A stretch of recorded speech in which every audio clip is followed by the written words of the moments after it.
Seluruh upaya mantan terpidana kasus Vina, yakni Saka Tatal melalui sidang peninjauan kembali atau PK sudah dirampungkan kemarin. Majelis Hakim pun telah mengirimkan seluruh berkas hasil rangkaian sidang kepada Mahkamah Agung. Nah, kini bola panas keputusan pengajuan PK ada di Mahkamah Agung yang menentukan apakah PK Saka Tatal dapat dikabulkan atau tidak. Lalu bagaimana potensi hasil putusan MA berdasarkan fakta persidangan yang sudah dihadirkan? Kita ulas bersama sejumlah narasumber hari ini melalui sambungan virtual. Ada pakar hukum pidana Universitas Jenderal Sudirman Profesor Hibnu Nugroho dan kuasa hukum Saka Tatal Krishna Murty. Selamat pagi Bapak-Bapak. Selamat pagi Mas Krishna, Mas Lodi. Selamat pagi Prof. Ibnu. Ya. Saya ke Bung Krishna Murty terlebih dahulu. Bung Krishna, sejauh mana keyakinan Anda? Kalau kemarin saya sempat bertanya juga ke Bang Farhad, malah ditanyakan lagi, masih yakin bahwa ini peristiwa pembunuhan, kata Bang Farhad begitu. Nah, kalau melihat posisi fakta-fakta yang sudah tersaji di persidangan, memang sepertinya menganulir semua anggapan atau tudingan, bahkan juga dakwaan pada saat 2017 lalu bahwa ini peristiwa pembunuhan. Sejauh ini bagaimana respons Anda terkait jalannya sidang? Saya sedikit mau meluruskan bahwa berita yang berkembang ini, kenapa ada pergeseran dari kasus pembunuhan, pemerkosaan menjadi kasus kecelakaan. Ya. Tidak, bahwa kami tidak menggeser kasus dari pembunuhan pemerkosaan ini menjadi kecelakaan. Karena permasalahan ini 2016 sudah inkrah, lalu klien kami Saka Tatal sudah menjadi terpidana. Untuk merehabilitasi namanya jalan satu-satunya adalah melalui upaya peninjauan kembali. Nah, ketika kita membentuk tim pengacara, lalu membentuk tim lainnya untuk melakukan upaya PK, kita mencari kan syarat PK itu apa? Adanya keadaan baru dengan novum. Nah, novum-novum yang kita temukan ini lebih banyak mengarah kepada kasus kecelakaan. Dan dulu pun juga pernah ada peristiwa kecelakaan yang sudah dirilis oleh polisi. Nah, kita melihat itu bahwa kita cocokin dari gambar ini ke gambar ini gitu loh, dari gambar ini ke gambar ini. Kemudian kita hadirkan lagi saksi fakta. Saksi fakta pun juga mengatakan, misalkan Jody Nenggolan. Jody Nenggolan ini mereka memegang Jody Nenggolan itu adalah Yogi Nenggolan itu adalah sebagai pengacara ketika 2016 5 terpidana hukuman mati. Saya tanyakan peristiwa di 2016 itu barang buktinya apa sih, ya kan? Karena kita lihat bahwa peristiwa ini terjadi pembunuhan, seolah-olah ada pembunuhan, ya kan, yang ada tusukan di dada, lalu ada sabetan. Lalu kita cocokin barang buktinya saat itu yang dihadirkan hanya batu dan bambu. Sementara mereka bilang ada tusukan, ada sabetan samurai. Kemana sabetan samurainya itu? Nggak ada dibuktikan. Terus urgensinya tuh penyidik ketika melakukan penyidikan pertama kali. Apa sih yang dilakukan oleh penyidik? Kok Aep sama Dede ini sudah dipersiapkan untuk disumpah, tidak dihadirkan. Sementara ini pembunuhan berencana loh. Ya.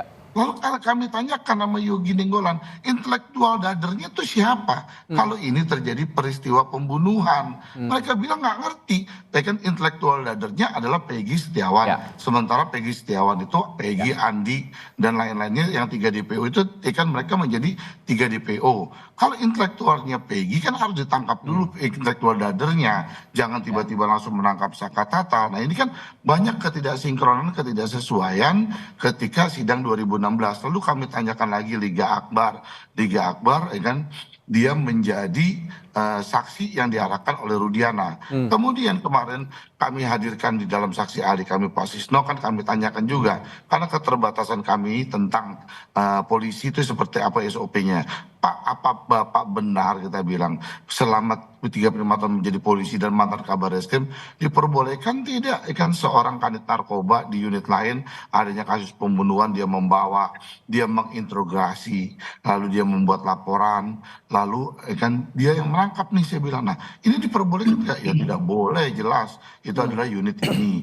Kenapa saya bilang dia mengarahkan? Karena ada keterangan si Dede dan Liga Akbar. Jadi terus timbul lagi si Widya mengatakan, kan saksi yang baru ini Widya mengatakan memang dia tidak ada di 2016, paling hanya dicatatkan saja, nggak ada masalah buat kita. Cuman timbul Widya dengan Mega saat itu bahwa Widya bilang Vina menginap di rumah dia selama 1 minggu. Hari kejadian tanggal 27 itu, Vina dalam keadaan haid minjem duit 50.000, dia membeli softtek, ya kan? Lalu jam 22.05 dia masih telepon ke si Widya untuk mengajak Widya keluar. Setengah jam kemudian baru ada pihak polisi yang menelpon terjadinya kecelakaan. Sementara di berkas 2016 jam 21.00 sekian 05 sudah terjadi tuh kan penyiksaan, pemerkosaan dan sebagainya. Jadi banyak hal-hal yang kita lihat di sini, Mas, kan kita lebih cenderung ini adalah kasus kecelakaan gitu aja, bukan kita geser. Karena kacaunya fakta-fakta, Anda mau mengatakan bahwa konstruksi hukumnya juga pada sidang 2017 juga nggak jelas begitu ya, termasuk tuntutan dan sampai ke putusan. Nah, saya tanyakan juga ke Bung Krisna, kalau kemarin ada upaya untuk menghadirkan 5 penyidik dari Polres Cirebon ya yang pernah melakukan olah tempat kejadian perkara pada tahun 2016 dan akhirnya diketahui publik juga tidak hadir. Sejauh ini komunikasinya bagaimana dengan Polres Cirebon? Kenapa mereka tidak mau hadir? Kami tidak ada komunikasi, tapi kami bersurat. Bersurat, Kami bersurat, ya kami sudah bersurat akan meminta untuk dihadirkan ketika yang melakukan oleh TKP gitu loh, Mas. Biar kasus ini menjadi terang. Jadi buat ya nggak ada jawaban dari pihak sana, ya kami sifatnya hanya menunggu itu aja, Mas. Termasuk Ibtu Rudiana ya, kayaknya juga kemarin sempat diupayakan untuk dihadirkan, tapi tidak ada respons begitu ya, Bung Krisna ya? Enggak, kalau kita kepada Ibtu Rudiana kita nggak mengirim surat, cuma kita dengar dari pihak sana bahwa ada ingin datang Ibtu Rudiana untuk mengklarifikasi kejadian di 2016 yang selama ini dituduhkan oleh dia. Kita menyambut baik. Cuman sampai penutupan sidang kemarin dia juga nggak hadir.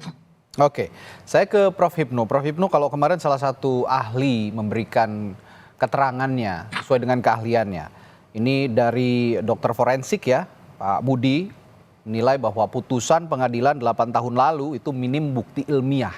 Nah, apakah Anda juga punya pendapat yang sama dengan frame berpikirnya Pak Budi dalam kesaksian atau keterangannya pada saat menjadi ahli di sidang PK kemarin, Prof?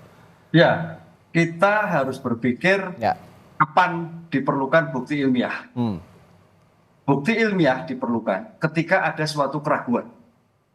Nah, ketika ada suatu keraguan, matinya kena apa, kapan, jam berapa, penyebabnya apa, itu harus wajib karena keraguan. Makanya ahli itu diperlukan ketika ada keraguan. Ketika penyidik tidak ragu-ragu, meninggalnya jelas, situasinya jelas, penyebab lukanya, tidak perlu. Kan itu. Karena keterangan ahli itu merupakan keterangan ahli yang bebas, yang membantu, mensupport. Ilmu forensik itu mensupport. Ketika ada suatu peristiwa, ada keraguan kematiannya, jenis lukanya, kedalaman lukanya, kemudian apa yang terjadi dalam peristiwa itu baru. Karena ahli itu keterangannya bebas, Mas. Lain dengan saksi. Kalau saksi mengikat, ahli bebas. Makanya dalam terminologi, kenapa ahli itu diperlukan? Ahli diperlukan apabila terjadi keraguan. Kenapa keraguan? Karena penyidik itu polisi, jaksa polisi, hakim polisi. Sehingga kan itu di luar bidang ilmu lain, Mas. Nah, itulah makanya diperlukan ilmu bantu. Apa? Kedokteran forensik. Siapa yang membantu? Forensik untuk memastikan kematian yang bersangkutan.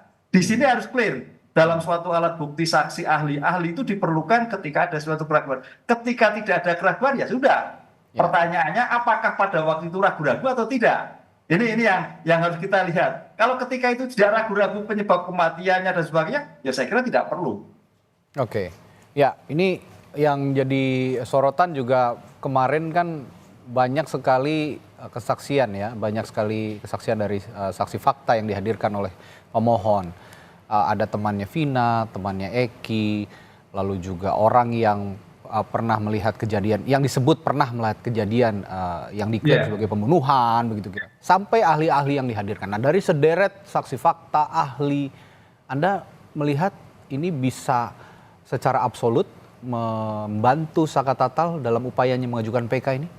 Iya, gini, saya tidak bisa masuk ke Mas Krisna langsung ya. Sebetulnya PK ini yang dimintakan, apakah Saka Tatal di tempat atau tidak, kan gitu kan? Apakah Saka Tatal itu berperan atau tidak? Bukan menguji tentang peristiwa itu terjadi, kan itu. Ini bayangan kami loh, karena ini kalau menguji peristiwa itu terjadi, ya peristiwa itu sudah diputus. Kan itu loh, diputus. Sehingga kalau itu yang terjadi adalah yang bersangkutan harusnya 7 orang yang sekarang terpidana itu yang mengajukan bahwa itu bukan peristiwa. Tapi kalau Sakatata, saya melihatnya ini pada koridor fokus ya, fokus suatu penelitian, itu Sakatata pada waktu itu kami dengar adalah tidak ada di tempat, sehingga tidak berperan. Ketidakberperan berarti orang Sakatata tidak ada di tempat, berarti bukti yang disampaikan pada waktu itu keliru. Sehingga bukti-bukti yang disampaikan bahwa Sakatata tidak mempunyai peran apa-apa dan tidak tahu apa-apa, itu menjadi suatu alasan hukum, kan itu. Tapi kalau sudah sampai pada pembuktian terkait peristiwa pidana, tadi Mas Krisna saya solut itu, oh ternyata menggeser. Tapi tampaknya kita yang di luar, Mas, yang diuji ini bukannya pembunuhan, tapi karena kecelakaan. Itu terminologi orang luar loh, kok jadi bergeser kan itu. Nah ini kan menarik, padahal Sakatata diajukan bukan karena bergeser atau tidak bergeser, adalah seorang anak yang tidak ada dalam suatu tempat sehingga sekarang harus membersihkan suatu peristiwa itu, begitu loh. Oke, ada juga perspektif atau pendapat yang menarik pada sidang PK kemarin dari ahli psikolog forensik ya, psikologi forensik Reza Indragiri yang mengatakan bahwa keterangan kasus ini hanya mengandalkan keterangan begitu, dan minim sekali tadi kalau dibilang Pak Budi juga ya, salah satu ahli, ini minim scientific evidence gitu. Nah, bukan tidak boleh mengandalkan keterangan, bukan haram menurut Reza Indragiri, tapi jangan hanya mengandalkan keterangan, mengandalkan juga pada pembuktian, karena pembuktian ini base-nya biasanya memang dari scientific evidence begitu. Anda sependapat dengan pendapat psikolog forensik Reza Indragiri ini, Prof. Hipnu? Iya, betul. Jadi keterangan itu namanya keterangan kan kadang tidak sempurna. Dan keterangan itu berbasis pada testimonio di auditu, keterangan dari orang lain. Nah, keterangan dari orang lain perlu dikomunikasikan bukti primer. Nah, bukti primernya apa? Itu yang menjelaskan. Karena kita harus tahu bukti, kita ingatlah novum itu adalah bukti yang ketika peristiwa itu tidak ditemukan. Nah, sekarang bukti ditemukan. Nah, kapan mempunyai nilai bukti? Harus memenuhi syarat formil dan material. Nah, itulah harus disinkronkan bahwa keterangan itu ada dibuktikan dengan kondisi material ketika itu apa? Karena keterangan itu bagian bukti sekunder. Bukti primernya apa? Lah, kalau sampai keterangan itu memang ada suatu korelasi yang ditemukan dalam suatu persidangan pertama, ya mempunyai nilai. Tapi kalau tidak, ya tidak mempunyai nilai. Itulah yang kita harus berkualifikasi dalam konsep bukti itu harus memenuhi syarat formil dan material dan meyakinkan. Konsep meyakinkan ini yang bagian dari institusi hakim. Oh, ternyata bernilai. Oh, betul. Ini yang bersangkutan. Jadi tidak hanya tidak ada berkait, tapi juga mampu meyakinkan majelis. Oke. Kalau gitu begini Prof. Hipnu, dari sekian banyak novum yang diberikan di sidang PK Sakatata kemarin, Anda melihat semua novum ini memiliki unsur kebaruan? Kalau menurut saya tidak. Masih pada bukti-bukti sekunder. Yang bukti sekunder itu makanya di sini gini, Mas Krisna, saya melihatnya begini. Peristiwa ini kalau kita mengulik pada peristiwa hukumnya agak sulit. Oke lah, 2016 itu memang keliru ya. Tapi kalau saya mencoba mengulik para terpidananya Mas, yang 7 sama 1 itu mungkin potensi tidak terlibat bisa. Karena kalau kita identifikasi permasalahan yang sekarang ini, Mas, suatu peristiwa keliru agak sulit. Polisi itu firm, jaksa firm. Tapi kalau pelakunya, mungkin bisa terjadi bukan dia pelakunya. Ini yang bergeser, yang saya amati dari kemarin. Saya berdasarkan pengalaman kajian-kajian studi kasus, Mas. Pelakunya bisa, tapi kalau subjek peristiwanya agak sulit. 2016 polisi sudah baik lah, jaksa juga sudah baik lah. Kalau keliru dalam suatu pemberkasan dan sebagainya, tapi pelakunya bisa, karena dalam konsep hukum yang dimungkinkan keliru adalah kesesatan mistak orang, bukan mistak peristiwanya. Begitu. Nah, kalau begitu, Bung Krisna, kalau kata Prof. Hipnu tadi tidak memenuhi unsur kebaruan, novum-novum yang diajukan, sejauh mana Anda meyakini bahwa ini akan dikabulkan, dan bagian mana dari perjalanan sidang PK Sakatata ini yang menurut Anda bisa meyakinkan hakim di persidangan dan juga merekomendasikan kepada MA agar PK Sakatata ini dikabulkan? Jaksa penuntut kan juga mengatakan bahwa foto ini dibuat tahun 2016. Kita sepakat bahwa foto ini betul foto ini dibuat dicetak tuh tahun 2016. Hanya masalahnya foto-foto tersebut yang menerangkan tentang adanya kecelakaan itu tidak ada dalam berkas perkara di 2016. Baik pun kepada 5 terpidana juga tidak ada di dalam berkas perkara, termasuk di dalam berkas Sakatal, bahwa foto-foto itu tidak pernah dihadirkan, bahwa mereka menganggap itu terjadi kecelakaan karena mereka bilang motornya itu dalam keadaan baik. Oh ternyata mereka fotonya dari sebelah sisi kiri, gitu loh. Kan yang dimaksud ikan baik itu adalah dari sebelah sisi kiri. Kita lihat dari sebelah kanan, adanya stangnya patah, adanya showbreakernya patah, adanya goresan-goresan dan sebagainya.